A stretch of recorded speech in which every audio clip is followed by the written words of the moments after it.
Hey, Chris Angel, coming at you for another episode of Marketing for the Rest of Us, and checking in with you today. Had a great conversation with somebody that I met a couple weeks ago at an event. She is a rock star, and crazy cool background. Like, her background of what she's done in life is amazing. She has lots of great skills and wisdom she's developed over time, and started a new career a year and a half ago. And in this new business that she has started and created, she has felt lost. Now, I've seen this many times where people have their initial career, they are in it for a long time, and they get into a new business, and in the name of trying to learn the new business, they completely forget who they are. Like, it is, listen, it may not even be a new business for you. There have been times 10, 15 years into this business that I've been doing where I'm feeling like, who am I? What am I doing? So it's real, right? Like, it's real, the struggle of feeling like, who am I and why is this not fitting? So I want to unpack some of this with you, because this is the difference between you living not only a life you love, but making the difference you're here to make, right? And or you like throwing in the towel and going back to work for somebody else, or right, like just throwing in the towel on your difference that you're here to make. Everybody has a difference to make. Everybody has a dream that's in their soul. But if we can't connect the dots for how to make it work as a business, we throw in the towel. So let's unpack this for a minute, because this is super important for you to feel like, listen, until you start to feel comfortable in your marketing, you will always have a ceiling on your achievement. You will always be limited in the difference you can make, because the platform you're building is too small. You don't have an identity, so you don't feel comfortable broadcasting your message to the world. So until you're able to break free from those constraints and that ceiling, you'll continue to play too small for the difference that's in your soul to make. So let's unpack what is required. And I'm just going to sort of, in some ways, regurgitate or relive the same conversation I had this morning in this conversation. So here's the first thing. The first thing that I need you to understand is that you, in your life, have a set of skills that you've already developed. Now, you may be in a new career, you may be in a new business, and at first glance, you may feel like the new business requires a different set of skills than your previous life of skills that you've acquired. Now, that was true for the case this morning, right? This person I spoke to had great history in office management, all sorts of executive level, like running businesses for somebody else. And now she's in her own business, and it's a different feeling with completely different industry. And so if you can't, the skills that life has taught you, the skills that you've developed, the skills you have used to produce a result have to come with you. Have to come with you. You have to connect the dots of the skills that you created in your lifetime and how you can use those skills in this new venture, in the business that you're currently in. Okay, you have to connect those dots. Why? Because whenever you're in a new environment, a new situation, if you can lean on the familiarity and the comfort of something that you know backwards and forwards, you know you could do with your eyes closed, then you build in credibility and authority before you've ever earned it in the new industry. Why? Because you're borrowing that credibility, that authority from a previous life. So a lot of marketing, gang, is just you being certain, is you having certainty and authority as you speak about something. And when you're in a new situation, when you're in a new business, a lot of times it feels very new to you. And so you come off with uncertainty rather than certainty. You come off with doubt rather than authority. So borrowing your life experience and wisdom and skill set from your previous life brings that authority into this new venture, okay? So that's your skill set. We need to, you really need to bring that skill set into this current spot of uncertainty or wherever it is you're in life right now. Okay, that's skill set. Now, let's talk about passion. This is the one that is most dearest to my heart, and it is the one that is hardest for people to connect the dots on. So, your business has, let's use real estate because that was my background. And it's an easy one to tell this, to show this example. But you could be in anything, right? Molly, I saw you on here. You could be, Evelyn, I see you on here. It could be Gestalt coaching. It could be math tutoring or teaching. There's a lot of ways you could apply this, but you have to bring your passion into the venture that you're currently in. In real estate, most people aren't passionate about real estate. People get into real estate, for example, because of the autonomy, the freedom, the flexibility, the finances. There's a lot of lifestyle decisions people make to get into real estate, but it's typically not because they grew up thinking, I can't wait to sell houses to people. That's the majority of people that get into real estate, right?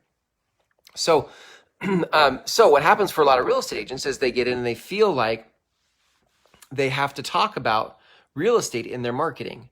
And the problem with that is that that's not very sexy, right? Like the buying cycle for real estate is every 7 to 9 years. So for 7 to 8 years, talking about real estate is irrelevant to your target market. That's bad marketing. Don't market to me talking about real estate for 7 to 8 years when I'm not in the market. There is a time and a place for you to talk about the thing you sell. But specifically in the case of real estate, that is not the thing that you want. First of all, it's not the thing you're going to create a connection with me over, but it's also not the thing that you are most likely passionate about. So this is why passion matters, because I teach a class that deals with tribal marketing. Tribal. I actually had a coach who actually has that course called Tribal Marketing. I really like it. That's not the name of my course, but I do like the concept of marketing to your tribe, right? So here's the thing about a tribe. Years ago, I read the book Tribes from Seth Godin. Love Seth Godin. If you don't know him or his work, Tribes would be a great book to start with. But a tribe, as he defines it, is a group of people connected to one another, connected to an idea, connected to one another, connected to a leader, and connected to an idea. A tribe is a group of people connected to one another, connected to a leader, and connected to an idea. Now, let's put this back in the context of real estate, and you can sub in your own profession here, okay? In real estate, the idea can't be real estate because it's not relevant for 7 to 8 years. So, and you don't build a tribe around real estate sales. Real estate is a transactional business. So you have to build a tribe around a different topic, right? You have to build a point of connection around something else. So this is why I say, bring your passion into the conversation of your marketing, right? So, if you were in real estate, again, it could be that you have a passion for parenting. It could be that you have a passion for fitness. It could be that you have a passion for animals. It could be that you have a passion for the homeless. There's a lot of different things that you could do, conversations you could have that would actually be, there's a couple things that are going to happen here, that would actually be, one, worth consuming if the people you're trying to reach also, if the tribe you're trying to reach out to have the same passion, right? But two, the reason most people suck at marketing is because they don't like talking about the things they think they're supposed to market about. But if you have a topic that you love, that you're already passionate about, and you could reverse engineer consistency in your marketing because you built your marketing around the topic you're fired up about, then you would be able to market the rest of your life every day because the thing you're talking about is the very thing that fires you up. But see, again, most people in real estate, for example, are not fired up about real estate. So it's very hard for them to muster the passion to talk about real estate because they're not passionate about it. And if that weren't enough, that's even if they were passionate about it, the people they're trying to reach with their passionate real estate marketing aren't interested in real estate. Molly, this is a great one for you. I don't know if you're on here still, but if we're talking about math, the reality is that most people are not passionate about math. They're not. Especially the people you're trying to reach. The people you're trying to reach are trying to avoid math. So you have to, there has to be a different point of connection for the tribe, right? What is the point of connection? What's the thing you could talk about every day or week and never get tired of that they also want to share in that conversation? This is the secret to marketing, because if you have something you can talk about that they want to consume every day, now you've got the makings for good marketing, right? Right. So you want to start to find, so let's put this in the context for Molly here, who is amazing with math and has a way to make math feel very approachable, wherein most of us grew up with math like hating it and resisting it.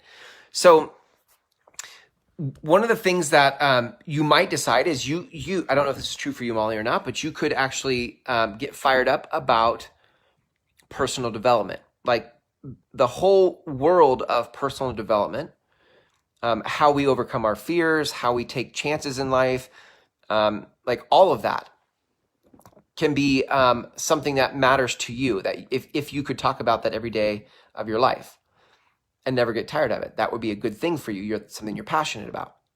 Now, knowing that, you could do that, knowing that you're going to speak to other people who also enjoy the conversation of personal development. So you would be talking about personal development.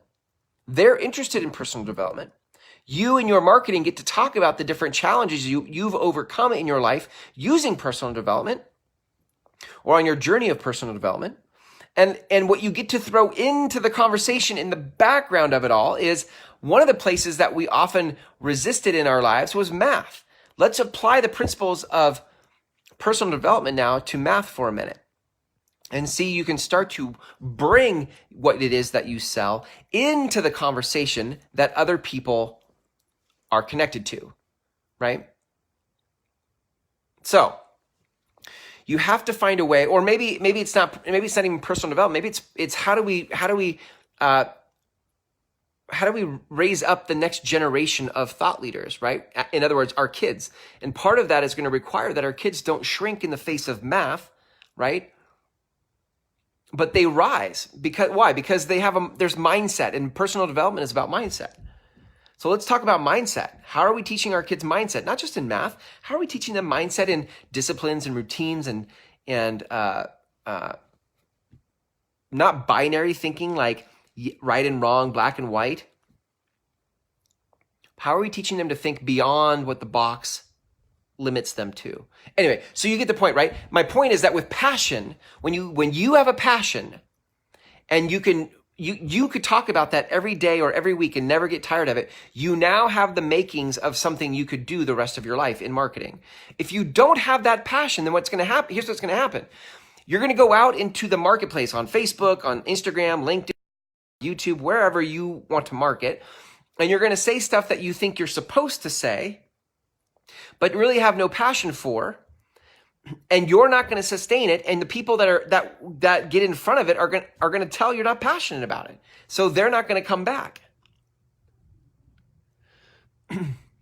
But if you could have a topic that you're passionate about, then you could reverse engineer consistency and you could reverse engineer engagement, because you would be talking about a topic that you specifically put in front of the right people who you knew ahead of time liked that topic. If I know that I want to talk about personal development, then I can all of a sudden start to find other people who are interested in personal development. I can run Facebook ads to people who like Tony Robbins. I could actually sponsor events that are events about personal development. There's all sorts of things. I could create my own monthly club around personal development. Do you see there's a lot of things now that you can do to position yourself to be in front of the very people that would actually consume the content you're planning to create? But that's not how we do this in marketing, is it? That's not how most of us do marketing. We get into a profession and we think in marketing we're supposed to talk about our profession, which may, in some cases, be passionate for you, but in most cases is not passionate for the person on the receiving end of your content. You have to find the intersection. You have to find the intersection of not only your passion, but that they share the same passion, and then bring your skill set into it, Okay. This is what is required for you to have marketing that lasts, that you can be consistent with. Okay.